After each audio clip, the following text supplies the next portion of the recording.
1월 4일 월요일 빛 가운데 걷기. 달이 사라지면서 어둠이 내려앉습니다. 번개가 하늘을 가르고 폭풍우가 찢어지는 듯한 천둥 소리가 이어집니다. 어린아이는 잠에서 깨어 무서움에 휩싸이면서 온갖 무시무시한 괴물들이 덮치려 하는 모습을 상상합니다. 그러나 날이 밝으면서 그 소리들은 사라지고 해가 뜨면서 조용한 아침 햇빛에 새들이 지저깁니다.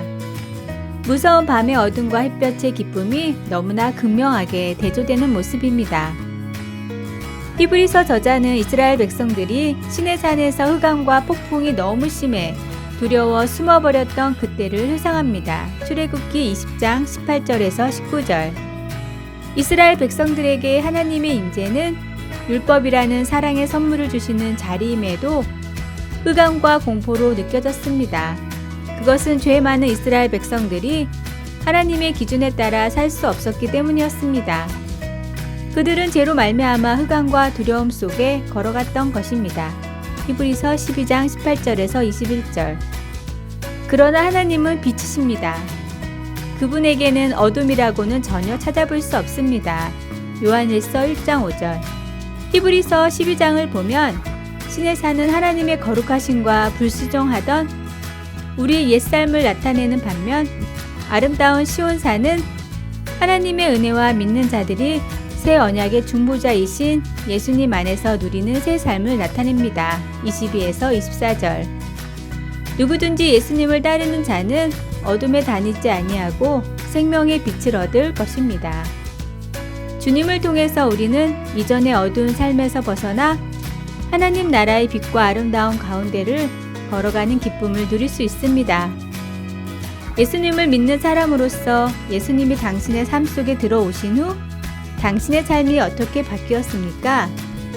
믿음 안에서 어떻게 성장하고 싶습니까? 말씀. 그 안에 생명이 있었으니 이 생명은 사람들의 빛이라. 요한복음 1장 4절. 찬송 381장. 나 캄캄한 밤 죄의 길에. 기도. 주 예수님, 저를 어둠 속에서 건져내어 빛 가운데로 들어가게 해주셔서 감사합니다. 어둠을 피하고 영혼을 향한 빛 가운데 계속 걸을 수 있도록 도와주셔서. 아멘.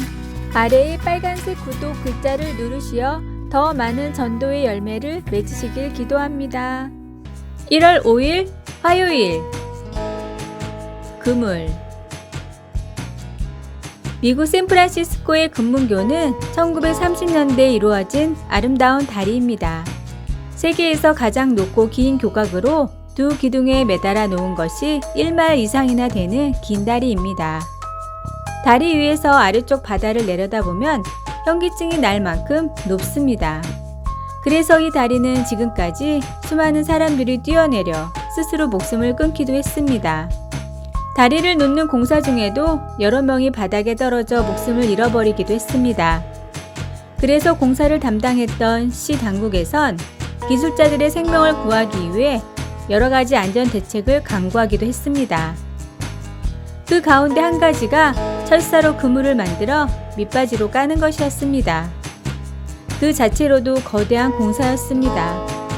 마치 고개단의 공중 고개시 밑에 깔아둔 방어용 그물 같은 것이었습니다. 공사는 힘들었으나 완공된 후부터는 추락해도 그물에 떨어지므로 일꾼들도 안심하게 일할 수 있게 되었고 다리도 안정되고 공포도 사라져 공사의 능률은 더욱 오르게 되었습니다. 놀라운 것은 그 그물을 쳐둔 이후엔 아무도 추락한 사람이 없다는 사실입니다. 위험은 똑같이 존재했으나 저들은 안심하고 일했던 것입니다. 여기에 나오는 그물은 하나님의 손길을 믿는 믿음과도 같습니다. 위험한 재난 가운데서라도 우리를 받쳐주시는 그물과 같은 하나님의 손길을 확신할 때 우리는 더욱더 자신 있는 삶을 살아갈 수 있게 될 것입니다. 우리는 하나님께서 인도하고 돌보아 주신다는 사실을 잊지 말고 눈이나 귀에 아무 증거 없다 하여도 하나님을 따라가야 합니다. 순종하고 나아갈 때 하나님께서 우리의 모든 필요를 돌보아 주시고 우리의 인생을 인도해 주실 것입니다. 오늘의 말씀 믿음은 바라는 것들의 실상이요 보이지 않는 것들의 증거니. 히브리서 11장 1절. 오늘의 찬송 15장 하나님의 크신 사랑. 오늘의 만나. 믿음은 신념을 포함하고 있지만 신념과는 다릅니다. 믿음은 하나님의 말씀으로부터 시작하고 신념은 자기 생각과 확신으로부터 시작합니다. 아래의 빨간색 구독 글자를 누르시어 더 많은 전도의 열매를 맺으시길 기도합니다. 1월 6일 수요일. 더 위대한 영광. 시저 아우구스투스는 로마 제국의 최초의 황제이자 가장 위대한 황제로 기억되고 있습니다. 정치적 수완과 군사력으로 그의 정적들을 물리치고 제국을 확장하였으며 이곳저곳 잡동사니로 뒤덮여 허물어진 로마를 대리석 동상과 신전들로 이루어진 도시로 일으켜 세웠습니다. 로마 시민들은 아우구스투스를 숭배하여 그를 시적인 아버지요 인류의 구원자로 칭송했습니다. 40년의 통치 기간이 끝날 무렵 그가 공식적으로 한 마지막 말은 내가 처음 봤을 때 로마는 진흙의 도시였지만 이제 대리석의 도시가 되었다 였습니다. 하지만 그의 아내에 따르면 실제 그의 마지막 말은 인생이라는 연극에서 내 역할을 잘 수행한 것 같지 않소? 그렇다면 내가 퇴장할 때 박수나 쳐주시오 였다고 합니다. 아우구스투스가 알지 못했던 사실이 하나 있었는데 그것은 그에게 더 큰 이야기에서 조연 역할이 주어져 있었다는 것입니다. 그의 통치하에서 한 목수의 아들이 태어나 로마 군대의 그 어떤 승리나 신전, 경기장, 궁전보다 훨씬 더 위대한 무엇을 드러내 보여주었습니다. 예수님의 동족들이 로마의 사형 집행관들이 주님을 십자가에 못 박게 하라고 요구하던 그날 밤 예수님이 기도했던 그 영광을 누가 알 수 있었을까요? 하늘과 땅에서 세세토록 박수 받으실 보이지 않는 그 놀라운 희생을 그 누가 예견할 수 있었을까요? 이것은 굉장한 이야기입니다. 우리는 하나님 앞에서 헛된 꿈을 쫓으며 서로 싸우는 모습을 보였지만 하나님은 우리가 함께 오래된 험한 십자가를 찬양하게 하셨습니다. 말씀. 그때 가이사 아우구스투스가 영을 내려 천하로 다 호적하라 하였으니 누가복음 2장 1절. 찬송 80장. 천지에 있는 이름 중 기도. 우리가 사라져가는 모든 것의 영광을 꿰뚫고 그 너머에 있는 주님의 사랑만 볼 수 있게 도와주셔서. 아멘. 아래의 빨간색 구독 글자를 누르시어 더 많은 전도의 열매를 맺으시길 기도합니다. 1월 7일 목요일. 말 한마디의 중요성. 대학 2학년까지 어영부영 시간을 보냈습니다. 군복무를 마치고 복학하니 취업 준비는커녕 밀린 학점 따기에 바빴습니다. 그때 저는 계속 공부할지 다른 직업을 선택해야 할지 한참 고민하다가 결국은 학교를 그만두고 지방 공무원 시험에 응시해서 합격했습니다. 얼마간 일하다가 다른 직장을 찾으려던 생각과는 달리 어느덧 30년째 일하는 중입니다. 힘든 시기에 저를 붙잡아준 상사 덕분입니다. 3년차쯤 되었을 때 밀려드는 업무와 직업에 대한 회의로 사직서를 던지고 집에 틀어박혔습니다. 사흘째 되는 날 계장님이 저를 불렀습니다. 일이 힘들면 말하지 그랬나? 하고 따뜻한 말로 위로해 주었습니다. 죄송합니다 라고 말하자 아니야, 직장 다니면서 그런 생각을 안 해본 사람이 있겠나?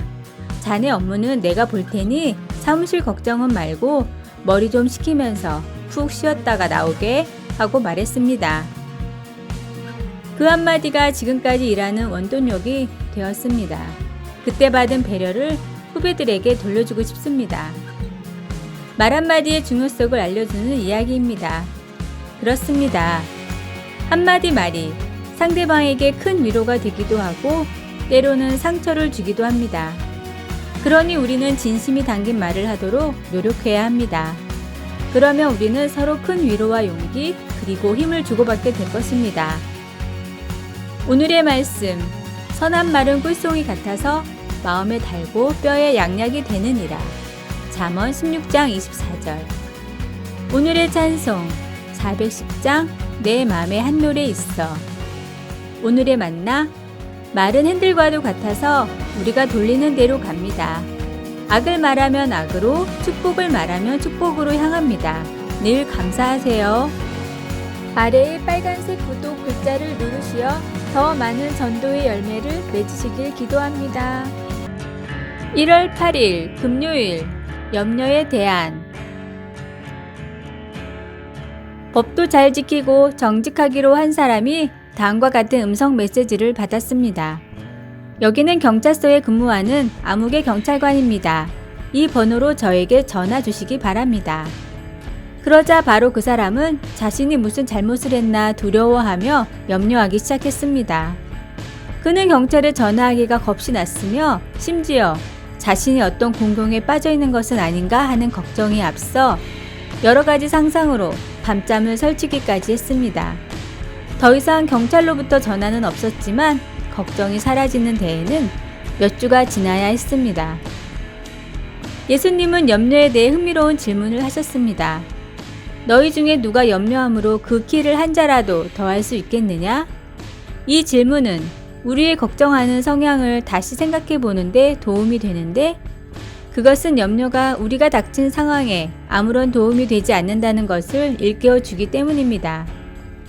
우리에게 문제가 닥쳤을 때 다음 두 단계 조치를 취해 볼 수 있습니다.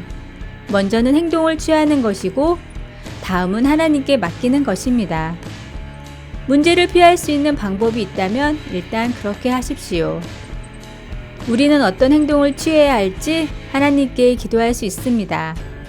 그러나 우리가 할 수 있는 것이 아무것도 없을 때 하나님은 결코 우리와 같은 공경에 빠지지 않는 분이라는 것을 알면 위로를 얻을 수 있습니다. 하나님은 언제나 우리 편이기에 언제든 우리의 상황을 하나님께 믿고 맡길 수 있습니다. 걱정해야 할 것 같이 느껴질 때 다윗왕이 주는 격려의 말을 의지할 수 있기를 바랍니다. 그는 자신이 실제로 체험한 어려움과 염려에 직면했을 때 결론적으로 이렇게 말했습니다. 내 짐을 여호와께 맡기라. 그가 너를 붙드시리라. 염려의 대안으로 정말 놀랍지 않은지요? 말씀. 너희 중에 누가 염려함으로 그 키를 한 자라도 더할 수 있겠느냐? 마태복음 6장 27절. 찬송 369장 죄짐 맡은 우리 구주.